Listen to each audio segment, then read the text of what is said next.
I'm Elise Liffrin. And I'm Damien Fowler. And welcome to this edition of The Current Podcast. This week, we're delighted to talk with Cara O'Brien, Head of Brand Marketing and Analytics at Wayfair. For years, Wayfair has been an online one-stop shop for people looking for everything from beds to couches to kitchen appliances. In fact, for those browsing home goods, the choices often seem endless. I know, because I've spent many long hours looking for the perfect bathroom cabinet to fit into my tiny New York apartment.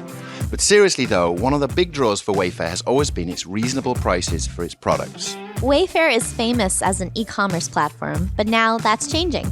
In May, the company opened its first brick-and-mortar store. We start by asking Cara about why the company made this move.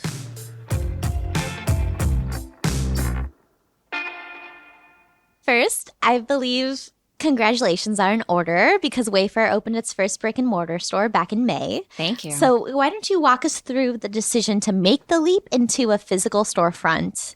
Absolutely. We are so excited about this milestone. It's something that's been a long time coming. I personally have been at Wayfair for 10 years, and it has been one of the peak moments of my time there to see our brand come to life physically. So why now? I mean, our ethos has always been to deliver the best possible experience for our customer. And now we want to really be able to do it however they shop and however they choose to shop. And so to be able to bring the product to the customer, let them see it in person, help guide them through the purchasing process, it makes a ton of sense. And consumer demand has shifted so much during and since the pandemic. There was a pretty strong move to buying these more considered purchases online when people had no option to go in store. But now we're seeing the pendulum swing back. The consumer preference is to have a mix, to have a balance, to be able to see things in person, but have the convenience of being able to shop and research from home. Yes. Now, I know I have an apartment in New York, and I've spent too many hours on Wayfair, probably. Love to hear that. But why did you land on Wilmette, Illinois for this touch point? And how are you bringing the brand to life in store? Yeah, well, to start with Wilmette, I think there's two big considerations that ended up there. One is convenience. And so we really want to make shopping for your home as easy as possible. It's a process. It's something that's so important to so many people. And so we don't want the process itself to feel onerous. And so for us, we had found this wonderful space. It's in a revitalized shopping center. It's surrounded by suburbs with lots of young families who are really kind of our core customer. And then the access to the broader Chicagoland area was fantastic. So that's always been a strong market for us. But more on the business side, it's very well positioned within our logistics network. And to kind of come back to that idea of convenience, we can ship products directly to customers' home instead of trying to fit something large and bulky in the back of your trunk. And so we're able to do that fast, free, easy when they've seen something in store or if they've explored beyond. Will more brick and mortars follow? I think that's the idea eventually, but I think one thing we're really trying to do is learn. Being an e-commerce company first, there's so much one-way conversation that you have with the customer through your marketing, through your site. This is an opportunity to have that two-way conversation, and we recognize we're new to the space. We're going to learn a ton and hopefully be able to apply that. To what extent does the physical store help build the brand perception? And I know you sort of touched on that, but what I'm interested in is it's known as an e-commerce platform, and here you are now building out a physical store. So what does that do? How does that help? Yeah, well, I think it's rooted in who we were as an e-commerce company, right? We have so many different types of products. We have tens of millions of products on site. And so the challenge at hand was really, how do you take that vast selection and put it into a box, right? You can only put a finite number of products in. And so for us, what we were really trying to solve for is, how do you demonstrate that breadth, but still assist people through that purchasing process so that they can find that thing they were looking for, even if they didn't even know they wanted it. And so a lot of our philosophy was, we want to be able to give you departments that are specific to a space, but we also wanted to have a through line that were specific to your style. So the way you can shop the store, it's not living room over here, bedroom over here, completely cordoned off. It's more of a choose your own adventure. So if I have multiple projects and I have a modern aesthetic with a little bit of a rustic twist, we have pathways to carry you through. If you are mission driven and just need a new set of pots and pans, we can get you there quickly too.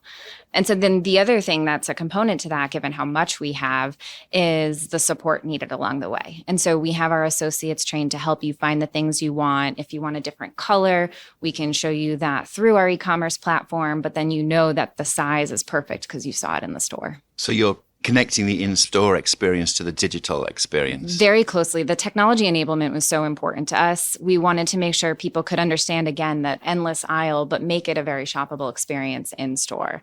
We also are going to be launching new services like design services to help customers complete that project with confidence.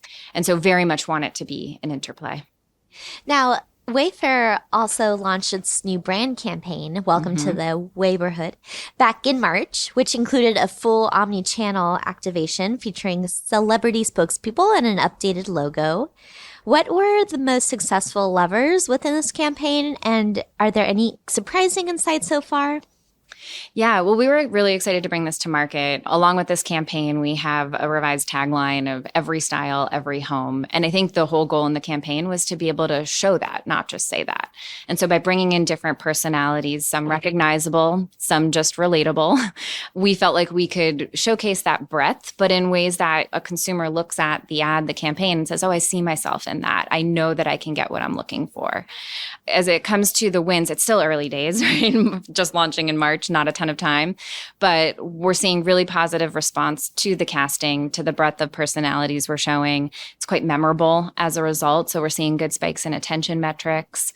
We know it's resonant, and we know that people are associating it with Wayfair. So for us, that ownability was a really important goal in the campaign. You also launched some TV spots during the Oscars. Yes. What was the impact of those pretty high-profile ads? Well, I think it was really nice as we went on this more of an evolution than a revolution of the brand. It was really nice to be able to showcase that in a big splashy way and have as many people see it as possible. And then as you've seen and will continue to see over the course of the year, we're really building on that. So we have a few different spots. They all exist in this world of the Wayborhood. And the sort of universal experiences that people have in their communities are the things we're trying to show in all different ways. Now, beyond those big TV spots, are there other sort of digital channels that you're exploring? Yeah, a lot of this campaign was not just about the what, but the where. And so we've definitely taken an expanded lens to how we show up for our customers and really trying to make sure we understand where they're spending time. We show up there, and then as a result are additive to their experience too. Some of the newer spaces we're in, definitely moving more into streaming video, moving more into audio, which we hadn't done before. Home tends to be quite a visual category, so that's been a really exciting experiment for us. And then working with all sorts of creators, I think that's an emerging area for us, but really important for thinking about home and showcasing style and self-expression. And is there a sort of specific demographic? You mentioned young homeowners. That's interesting, and that perhaps predetermines which channels you might like to engage people in.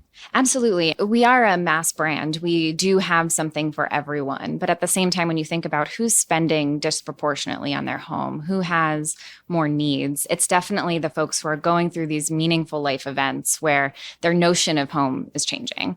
And so really the sort of bullseye of that are young families. You're getting married, you're moving in together, you're trying to merge styles, maybe successfully, maybe less successfully. You have parents who are now thinking about safety and designing a nursery all the way through durability as the kids get older. And then moving on up through to empty nesters. There's a very different set of needs. So we really want to start with that sort of nucleus of a starter family, a young family, and grow the relationship from there. That absolutely makes sense, yeah. Now, you previously led offline marketing for Wayfair. What does that mean in the context of an e-commerce company? That's a fantastic question. For us, we're longtime digital marketers. Digital is a very direct path to our site. And so a lot of the challenges when you're telling a story and you're trying to guide towards that less direct path to get to site, how do you do so and help the customer understand what they should expect when they show up? And so for me, the things that I'm thinking about all the time are storytelling, really trying to make sure that we are contextually relevant wherever we're showing up. Again, something that we're tackling with the new distribution channels. And then really making sure that a company that has been so digitally minded is making that connection. And so now under my purview is our on-site marketing team and thinking about when you see us in a TV ad and then you show up on our homepage, how do we make that feel like a continuous journey? So it's definitely been a journey. I think it's an exciting one. Again, as somebody who's been with this brand for a long time, it's really exciting to see us lean more into that storytelling. So you've been with Wayfair now for over 10 years. In that time frame, how would you categorize and characterize the changes in the media landscape? Yeah, I really think how the consumer expects to discover content has changed dramatically. Where they go, who they go to, how they think about sharing, it's just changing so rapidly and continues to do so. So for us, as we think about a category that is quite emotive, quite personal, quite unique to an individual, we want to make sure that we can show up in a way that helps somebody discover what they're looking for or discover that perfect piece. And so, insofar as the media landscape, it's not just turning to a single celebrity or a single friend. You actually have access to so much. And so we want to be a breakthrough voice. We want to help people parse through that and find that perfect thing, which ends up being then this ultimate combination of content and commerce. How does Wayfair go about measuring the impact of the users on its site? Yeah. So, picking up on that thread of bridging the offline and the online, I think what's been, a challenge faced by many brands is that you have to think about that total ecosystem that a customer is interacting with and how you can understand how they're moving through it, what they're seeing, what they're reacting to. And so for us, we've been on a little bit of a journey to expand how we think about measurement. Certainly done a lot of investment in multi-touch attribution, especially being more digitally native. We're expanding to think about running different kinds of experiments, understanding lift on brand metrics over the short term and over the long term, and then adding to science-based model arsenal. What's great about being e-commerce first, though, is we do get a lot of first-party data on our customers. We can see how they move around our site. We know where they've come from largely, and we can start to stitch that story together so that we can serve them better through personalized mediums as well as in aggregate understand where they're gravitating towards. What are some of the major KPIs that you try to hit or some of those analytics that you really strive for? Yeah, for us, we always just want to build a notion of impact. And I think what's been growing us as marketers is that's not a singular definition. And so it depends on the campaign. It depends on the goal of the test. When we're thinking about offline marketing or brand marketing, we're looking for immediate recall. We're looking for a lift in certain impression metrics or perception metrics, rather, depending on what we're trying to convey through the campaign, all the way through to more of the mid-funnel and consideration work. Are we driving visits? What share of those are from new customers versus prior customers? And then how are those customers engaging on site? Are they purchasing right away? Did they come in because they saw a specific category or style? All the way through to how many visits does it take before you're comfortable making a large purchase? And so we follow them. You can call it a funnel, though it tends to not be quite so linear as a funnel. Yeah, it's kind of, in some cases, the funnel has kind of died with like e-commerce. Yeah, it's much more of, I said the word before, an ecosystem, right? Like things are moving together non-linearly, and it's about telling that story, that narrative internally, and then playing it back to the customer to give them what they're looking for. As we, look to 2025, what are the things that are sort of exciting you in terms of innovation when it comes to marketing?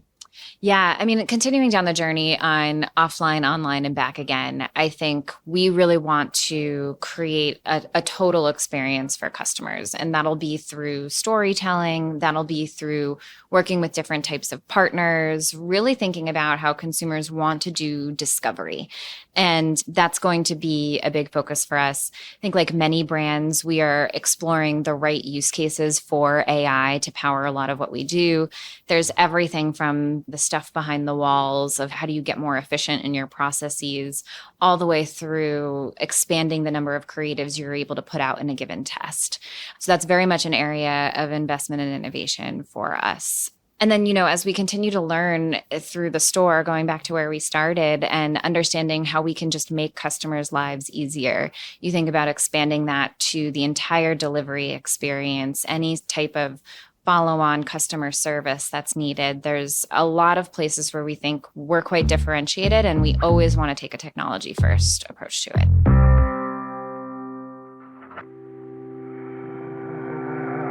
And that's it for this edition of The Current Podcast. We'll be back next week, so stay tuned.